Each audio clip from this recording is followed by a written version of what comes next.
Μια όμορφη καλοκαιρινή μέρα, ο Μάους, ένα μικρό ποντίκι, βγήκε να σερφάρει στο ιδρυνητικό πέλαγος.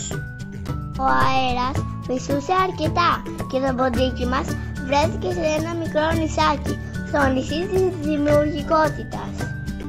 Τι ωραίο νησί, εδώ μπορώ να φτιάχνω πάζλ, να χτίζω σπίτια και να ντύνω ανθρωπάκια και να φοβαφίζω όμορφα σχέδια. Και ξαφνικά εμφανίστηκε ένα τρομερό τερατάκι. Θες να παίξουμε μαζί? Και τότε εμφανίστηκε ο Ποσειδώνας.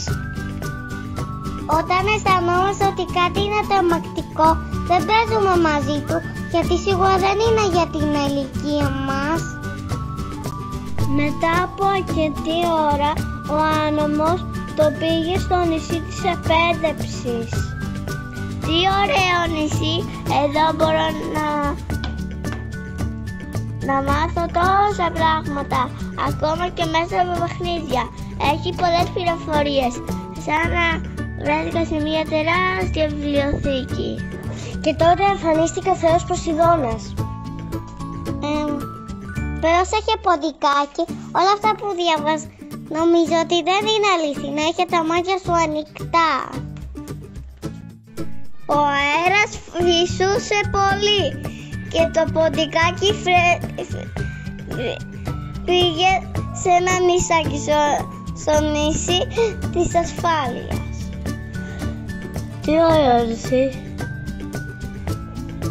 Εμφανίστηκε τότε ένα κόκκινο φωτάκι.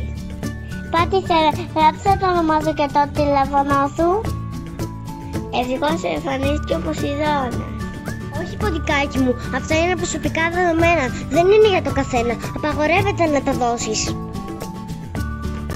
Άρχισε να νυχτώνει και έφτασε στο νησί της συνδεσιμότητας. Πω, τι ωραία. Εδώ μπορώ να συνομιλήσω με τη μαμά και τον μπαμπά και τις φίλες μου που μένουν πάρα πολύ μακριά. Ξαφνικά ήρθε μια άγνωστη κοιλία. Θες να μιλήσουμε μαζί? Πώς σε λένε? Ευτυχώς πάλι εμφανίστηκε ο Ποσειδώνας. Δεν μιλάμε με άγνωστους, μόνο με τους γνωστούς μας και πάντα γενικά.